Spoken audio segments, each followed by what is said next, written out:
and welcome to Atop the Fourth Wall, where bad comics burn. And welcome back, my friends, to Event Comics Month 3, Crisis of the Secret House.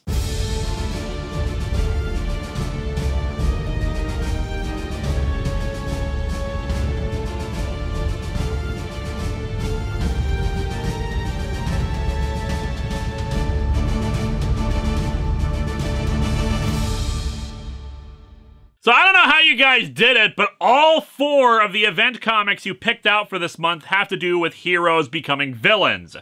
3 of them have to do with them going insane too, but then again, that's just a terrible common trope in fiction for mental illness to equal villainy. Although today's event is probably the most innocent, if that makes any sense, but we'll explore that a bit more in the story itself. What I most remember about this event is that it was coming out at the same time as Infinite Crisis. Except it wasn't. Its last issue came out right before Infinite Crisis started getting released. And yet I remember a lot of discourse among comic fans at the time laughing off House of M as Marvel's poor answer to DC's event.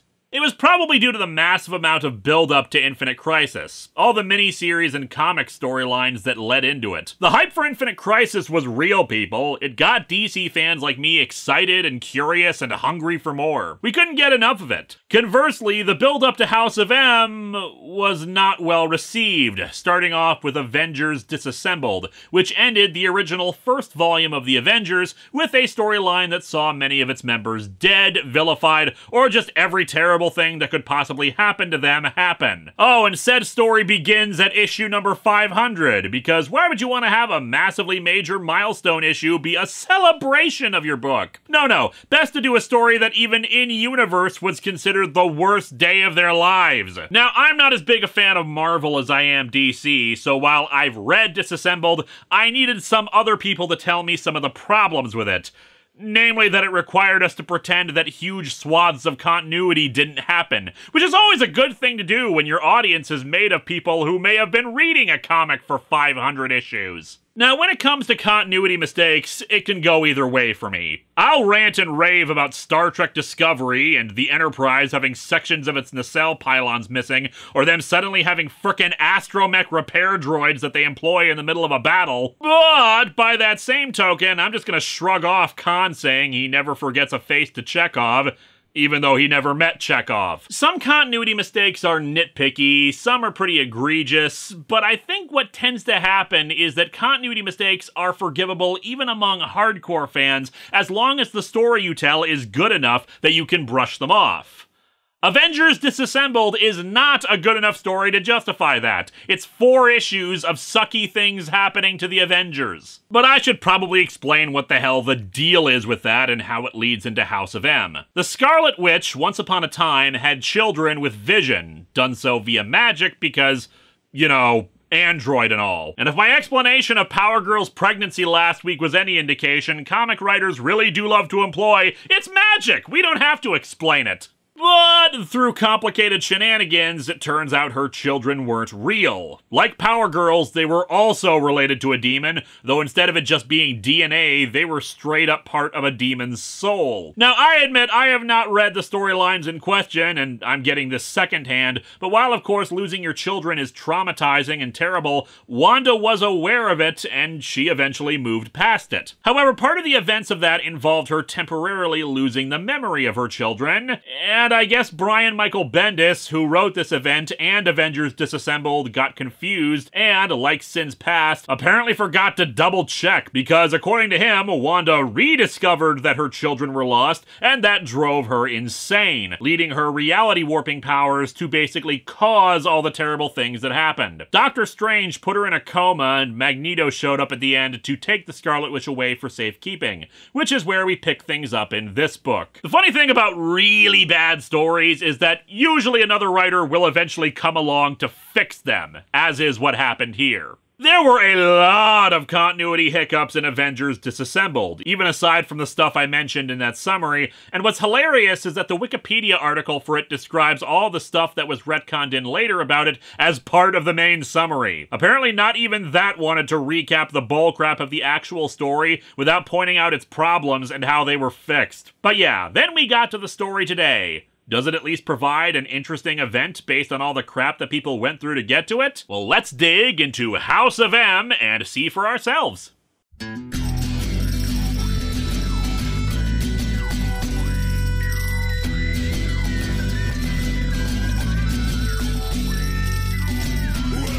to Atop the Fourth Wall, where bad comics burn. Linkara's gonna teach you all a lesson you won't learn. Brodsky, you're not the smartest. Life out, you're not an artist. Anyone who's had a bad comic published, it could be your turn. Linkara, he's a man punch, wears a birdie hat. Linkara, he has a magic gun. Where'd he purchase that? Linkara, coins, robots, Amazon and trucks. Linkara, this comic sucks. Linkara.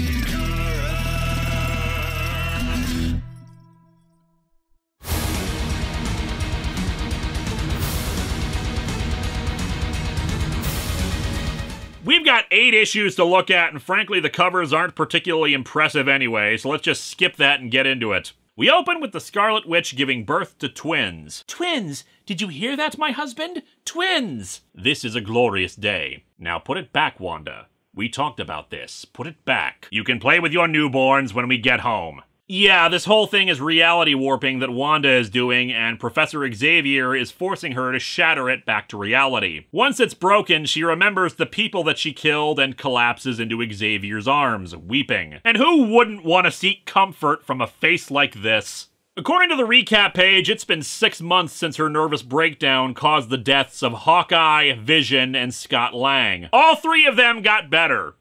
I don't even know why we bother prosecuting people for murder in DC or Marvel when they just come back again. Wanda is being kept on Genosha, the fictional island nation that, in the Marvel universe, eventually became a haven for mutant kind ruled by Magneto. And then a villain took control of some Sentinels and basically destroyed the place and killed most of the population. Okay, addendum, we should still prosecute people for genocide. I don't think any of them are coming back. But yeah, Magneto and Xavier took her there at the end of Disassembled and have been trying to help her ever since, without success. Also, I dig Magneto's casual pajamas. I mean, when you don't have to do stately nation ruler stuff, you can feel free to stop dressing up. The best they've been able to do is drug her and psychically put her to sleep, but Xavier says they can't do that forever. It's inhumane. But when the hell has that ever stopped you, Chuck? And it's not really a guarantee that it'd keep her powers contained. Magneto blames himself for all this, having put his children through hell because of his fight against humanity. A fight that he lost, as evidenced by the apocalyptic city surrounding him. In New York City, all current and former Avengers are called in alongside the X-Men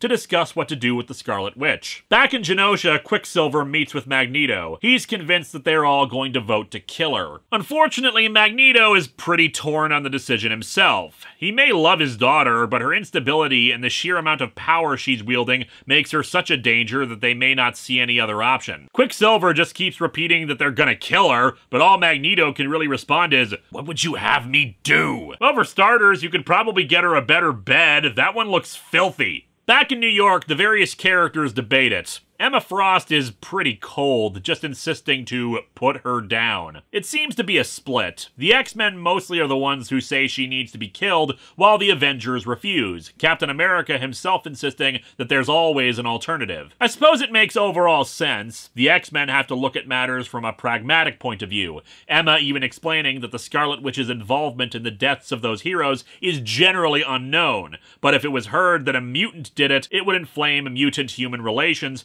which are already tenuous at best right now, and she's still a massive threat to the world, while the Avengers see it as their friend is in trouble and needs help. Xavier insists he can't do anything for her, which is why he called this meeting to begin with. They ask Doctor Strange if he can assist. "I don't know." "Have you been able to help her so far?" "No." "Have you tried everything you possibly can?" "At the moment, yes." Doctor Strange, master of the useless arts. I do wonder if at this point the original plan was to reveal that Doctor Strange was a Skrull. One of the continuity issues from Disassembled was that Doctor Strange insisted that chaos magic, what the Scarlet Witch uses with her powers, was not a real thing. But no, there would be different explanations down the line for that. In the meantime, the Wasp and Carol Danvers bring up the good point of, hey, maybe we should ask Wanda what she wants, and elect to go to Genosha to see her. In theory, the presence of Emma, Xavier, and Doctor Strange should be enough to knock her out should they need to. A few people were curious about my stance on the debate. Now, personally,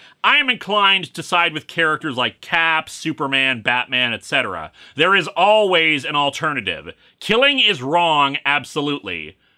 But we live in the real world where nuance exists, so let's unpack this a bit. I believe that killing is absolutely wrong. But just because something is wrong does not mean it isn't necessary. Self-defense, wartime, or a unique situation presented in the first issue of House of M might mean that it's necessary to do something immoral for the hope of a greater good. And I'm not going to begrudge people who hold a different opinion on killing being absolutely wrong. Not everyone has the training, skills, temperament, or etc. necessary to follow an alternative. Every situation is different and should be looked at individually. Now, me personally, I would vote against killing the Scarlet Witch, and there are a number of reasons for that. For starters, for all their talk of how great a psychic Xavier is, or how powerful a magic user Doctor Strange is, did no one actually bother to contact a psychologist? Like, an actual mental health professional? Last week, people were quick to point out Dr. Midnight as a superhero doctor when I asked about it.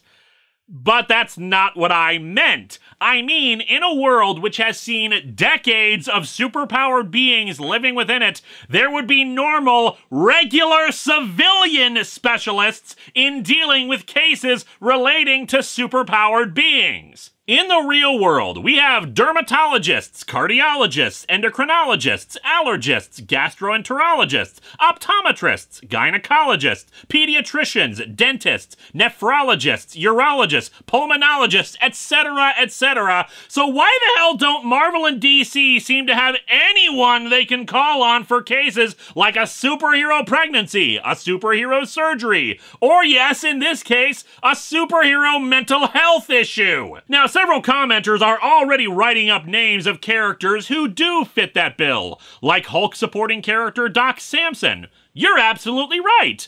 My point is, why the hell wasn't he brought in by Xavier, the Avengers, or anyone else during the 6 months she was on Genosha? And if the character was waylaid during that time, like he was dead, aka long-term vacation in superhero universes at the time, why is there nobody else available in any other nation who is available to help? Yes, superhero universes can reflect our own world most of the time, but if you're gonna say that superheroes have been a thing for over half a century, then you have to develop your world a bit. And maybe this was addressed somewhere in one of the intervening stories between this and Disassembled, but why hasn't anyone just put a damn inhibitor collar on her? See, there is a bit of world building that has been done in superhero universes. Namely, hey, maybe there might be a device that can be used to stop people from using their superpowers, sometimes used for good, like in a supervillain prison, and sometimes for evil, like people enslaving mutants. Both DC and Marvel have this tech.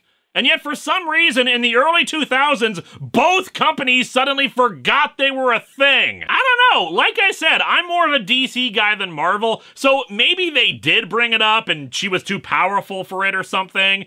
But it seems like that'd be a pretty easy and obvious solution until they were able to work through her psychological issues, and nobody brings it up here. Anyway, they arrive on Genosha, but she's gone. They can't sense her on the island, but then Emma Frost is able to sense something from a nearby ruined church. Except soon Xavier just vanishes, and, well, what happens next, I'm not sure. Everyone except Spider-Man seems to freeze, I think? Nobody says anything, and I think they're supposed to just be standing in place. His spider sense starts tingling, and he goes inside the church, but the artwork just shows random shots of dirty walls, Spidey looking at something, and then bright light and Peter is waking up in bed to the sound of a baby crying, and a picture indicates that he's now married to Gwen Stacy with no memory of what just happened. On the plus side, that means Sin's past no longer exists. Here's where we start getting into the real meat of the event, and we are actually going to be skipping over a lot of it and doing quite a bit of summarizing. You may be asking, why would we do that when you ended up spending almost an hour on Zero Hour last week? And that was only 5 issues. That's because DC's crisis events are usually densely packed with plot. They star tons of characters, and almost every scene is relevant in some capacity. Sure, they might have momentary diversions, but generally speaking, DC events have a lot going on. Marvel events have plenty going on too, but they usually restrict the main miniseries to not generally have the same amount of scope. Even Infinity Gauntlet and Infinity War, despite dealing with massive cosmic events, kept the action and plot fairly simple. And then we get to House of M and its writer, Brian Michael Bendis. Bendis is not a bad writer, but if Grant Morrison is the guy you call to cram 100 different ideas into a single issue, then Bendis is the guy you go to stretch a single idea to 6 issues. His work is padded. He is the master of decompressed storytelling, and that often works to his advantage because he's able to inject mood using no dialogue or witty banter with tons of dialogue spread out over a page. That is also his downside too, because House of M is a 4 to 5 issue miniseries stretched out over 8. You can see this in a lot of his events, probably most noticeably Age of Ultron, which was 10 issues long, and maybe had like 3 or 4 issues of plot. Also, Ultron never actually shows up in the book called Age of Ultron, but that's neither here nor there. Now, to be fair, what he pads this stuff out with is not bad, but it's also not really all that relevant to the story of the miniseries itself, which we will now get back to. Basically, the world has been changed. Somehow, the Scarlet Witch has altered reality to the point where mutants are now the dominant force in the world. Magneto rules a good chunk of the world, and while superheroes like Miss Marvel and Spider-Man are around, the fact that they have unique powers only makes them slightly above non-powered humans in society. In fact, in the tie-ins, Spider-Man lies about being a mutant to try to maintain a higher social standing. And so, for 15 pages, we see where a bunch of Avengers and X-Men are now in this revised world, with no memory of the previous reality. And again with stretching things out, Sam Wilson, as a sapien cop, meets with Luke Cage while investigating an assault on the Kingpin, and 2 pages worth of dialogue are stretched out over 3, with a single page's worth of material done in a spread format for no reason other than padding. Zero Hour felt like it barely had enough time to get out the story it wanted to tell. House of M feels like it's struggling to fill enough material to fit 2 issues so far. And the first issue is actually really well paced and well done. It's just once we get to the main thrust of the story, suddenly it's grasping for setups for the tie-ins in order to make it work. But let's get into the real story here. Wolverine wakes up with Mystique over him, ready to sex him in another form. He naturally panics and gets ready to attack her, but then comes to his senses. You didn't mind last night. It's your redhead fetish. But she already has red hair. Whatever. He runs out and discovers that he's on a helicarrier. His memories of his real life start flowing in, especially what he saw right before this all happened in the Genosha ruins. Xavier in the church, surrounded by 3 figures in robes. Not sure what the hell that was, because when we learn later exactly what happened, this is not how it played out at all. Admittedly though, it's a much creepier, more ominous shot. Anyway, Mystique catches up to him, and when he learns that he's some kind of S.H.I.E.L.D. agent, Wolverine realizes he has to play along, has to bide his time and figure out the best way to find allies and try to fix the world and— oh wait, no, this is Wolverine. He leaps over the edge of the helicarrier and falls onto the ledge of a building, because luckily in this reality, he still has his regenerative powers. To fill out some more padding, there are several newspaper and magazine articles shoved in to give us, and Wolverine, more of an idea of what this world is like before he steals a motorcycle and heads to the old X-Men mansion. Naturally, it is not occupied by the X-Men, but just some rich couple. From there, he tries to find any info on Xavier, but no listing for him exists. He tries to see Tony Stark next, but he can't get past reception before the S.H.I.E.L.D. agents come and get him, since apparently he has a tracker in his neck. They want to take him back in, but he escapes into the waiting embrace of the hero Cloak, who teleports him into a sewer with Luke Cage, Hawkeye, and a few others. Over in Genosha, and its giant castle where Magneto is ruling out of, apparently he decided being like hundreds of feet taller than everyone else's skyscrapers and wearing a robe that'd make a bridal train blush wasn't enough. He needed to have a crap ton of cherry blossom petals falling around him when he looks out at his country. Magneto, master of extra. His grandson goes up to him to show off this cool toy boat he made. With his mind. And then ominous shot of the darkness under Magnus's eyes as we zoom in on his face without him smiling about the toy boat his grandson made. Is Magneto Pennywise? By the way, this is clearly supposed to be setting up Magneto as being a dark force in this story. He's not! He's just being a creepy weirdo around his grandson. Anywho, after a scuffle with the group, including Hawkeye shooting him, as well as with some of the Sentinel robots that now work for Magneto, the group once again teleports away to an empty office. Cage doesn't remember him, but he has inside sources on the helicarrier that said he went AWOL. With the addition of another detail, he decided to take him in. Cage is running some kind of human, or sapiens as they're called, underground against the mutant-dominated society. Wolverine explains what happened in this reality, and they fill him in on some of the details, like how Wanda, the Scarlet Witch in this reality, doesn't have powers. She's not a mutant in this reality. He also informs Hawkeye of his fate. You're Clint Barton. Hawkeye. The witch killed you months ago, and yet for some reason you still got the costume here.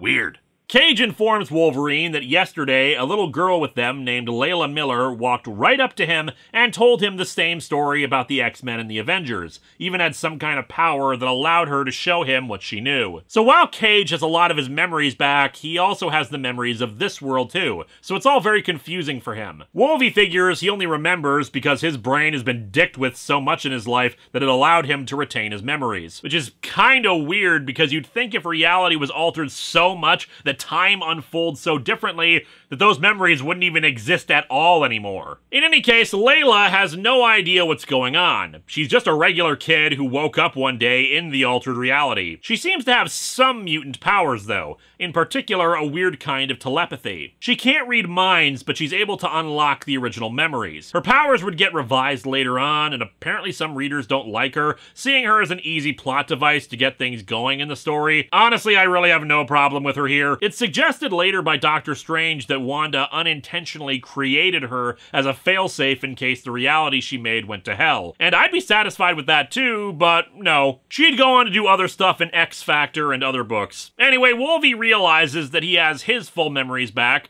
which is everything he's ever wanted, and reasons out that that must be what Magneto did to the world. Have Wanda give everyone what they've always wanted, using Xavier's telepathy to read everyone's minds and accomplish that. And apparently Luke Cage's greatest desire was to move around in sewers helping out regular humans against mutants.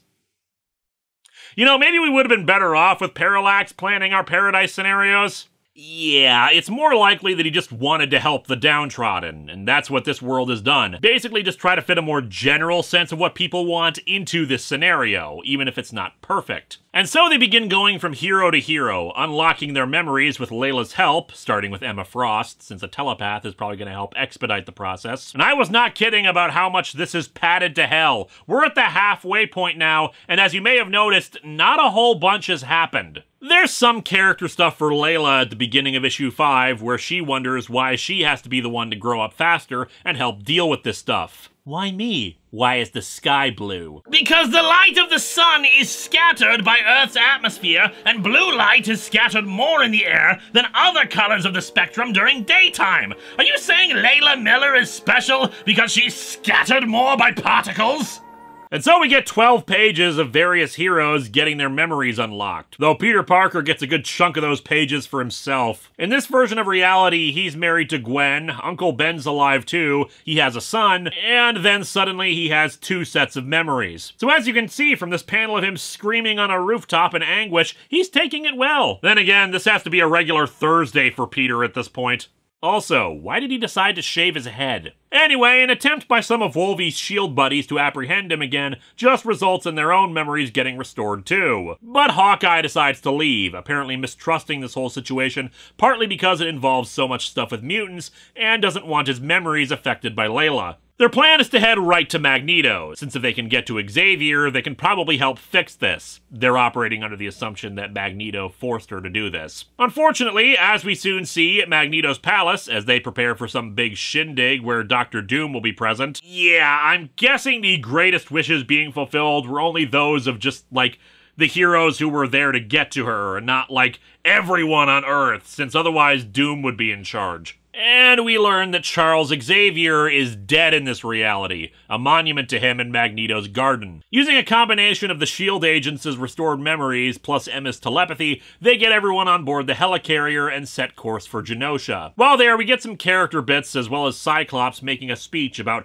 how important this all is, that they can't hold back even despite their normal moral restraints. They have to throw that aside for the sake of everything. Which is a speech that might hold some more water if this was some kind of hellish dystopia or some nightmare land or even, say, one of the crises that plagues DC every 10 years.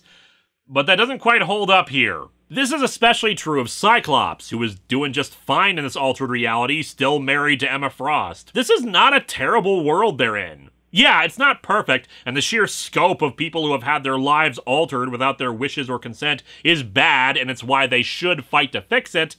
But Cyclops is suggesting this is the worst possible world, and they need to let go of everything that held them back previously in order to defeat it. But then Jessica Drew, Spider-Woman, points out that, well, everyone was kinda happier here. Should they be doing this at all?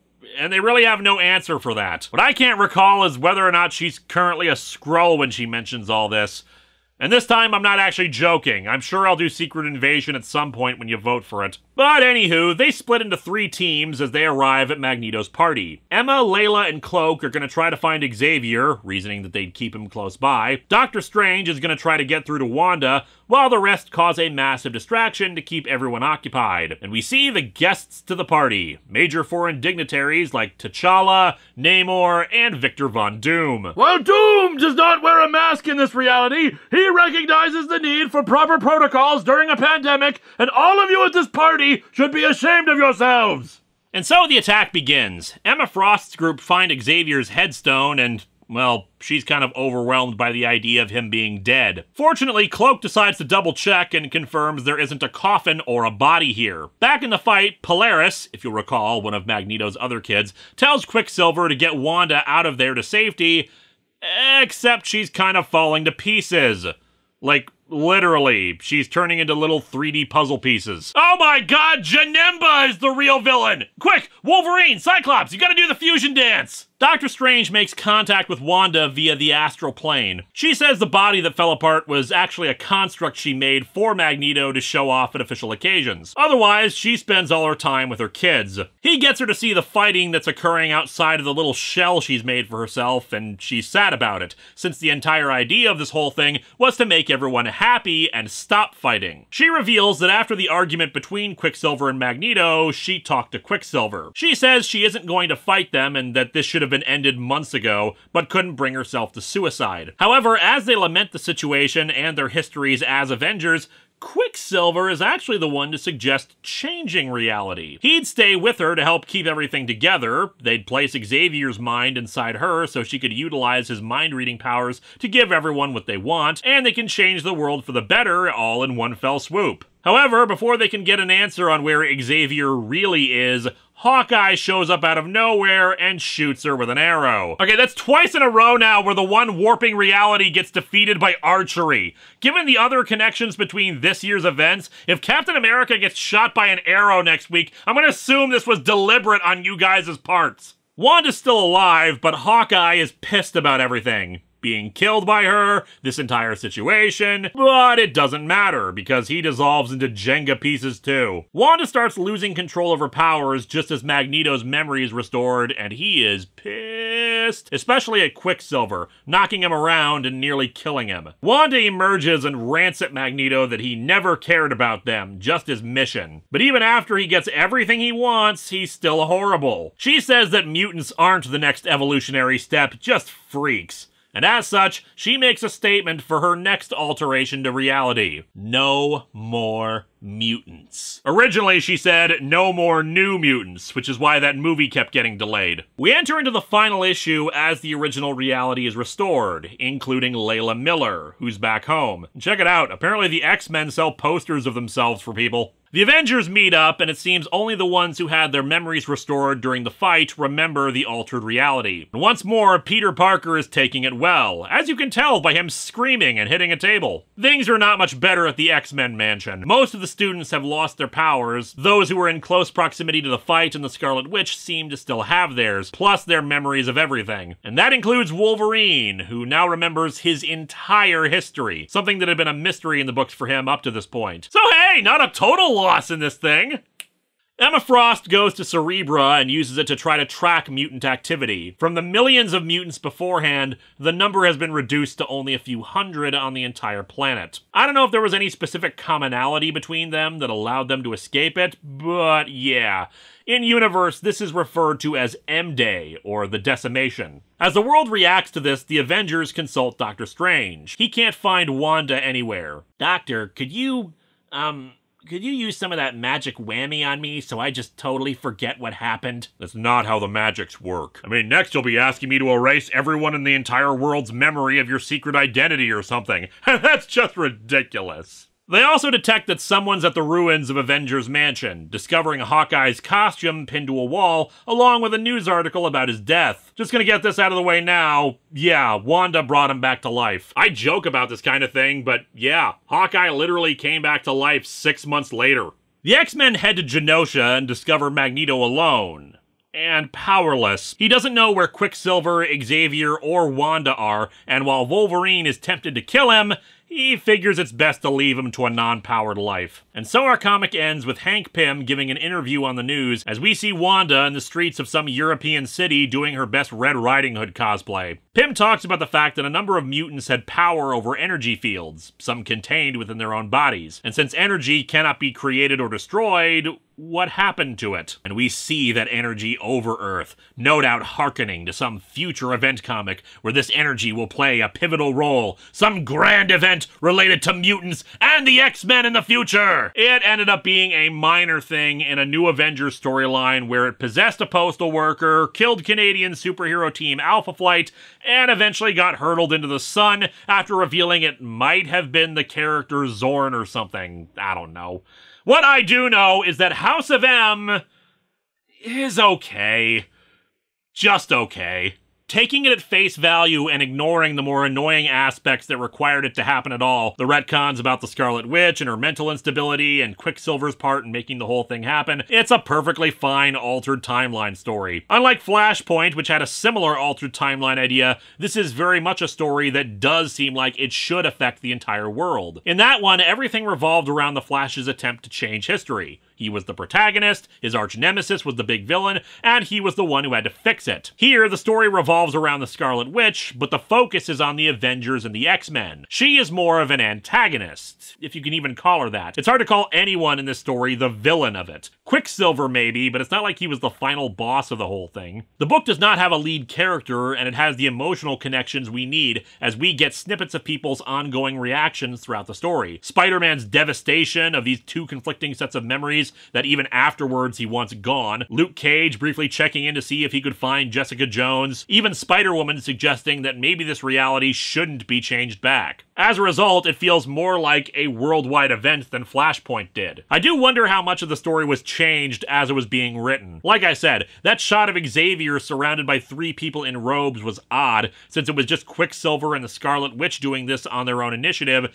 and why would they be wearing robes? Plus that weird ominous shot of Magneto staring at his grandson. The big problem with the book is that it is slow. It's less apparent if you were reading this all in one sitting, but if you were reading this month to month back when it came out, it's frustrating because it takes so long for anything to happen. This is very much a story that's, as it said, written for the trade. However, it's also an event that is clearly more about the tie-ins than the central narrative. It's about exploring this altered timeline and how Marvel heroes navigate this AU fanfic story, which can also be frustrating for readers because they're not necessarily interested in this alternate timeline. It just interrupted the story and version of events that they usually buy the book for. But that's the recurring problem with pretty much any event comic. The story itself, it's just fine. It's not terrible, it's not all that spectacular, it's just okay. However, it's also still a major event in the Marvel Universe. The massive reduction of the mutant population would last for 7 years in real time,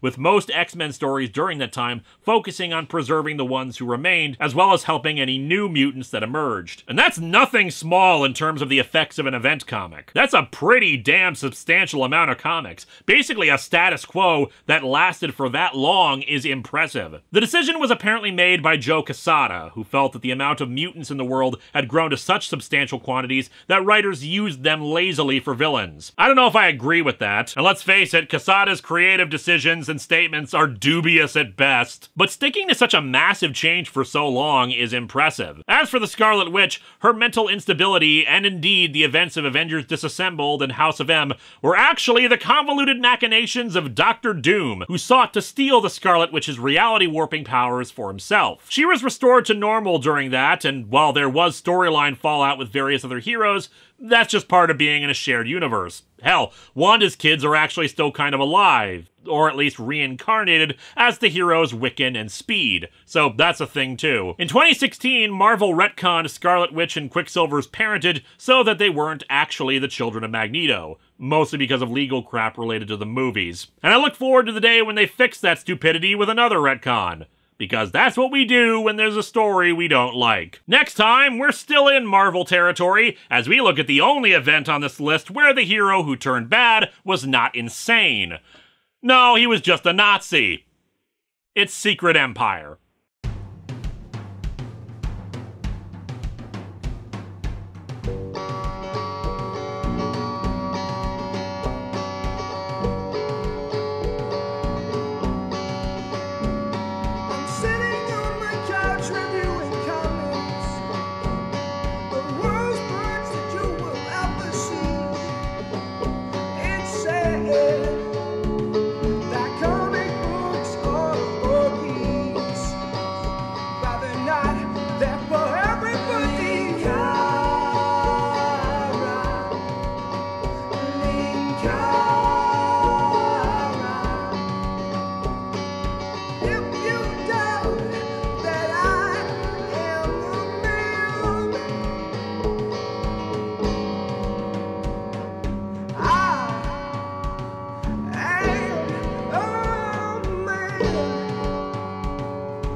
Before we sign off, we turn to renowned scientist and adventurer Dr. Henry Pym, who joins us live from our London office. Doctor, your thoughts? So I'm thinking I can build a killer robot to restore mutants' powers.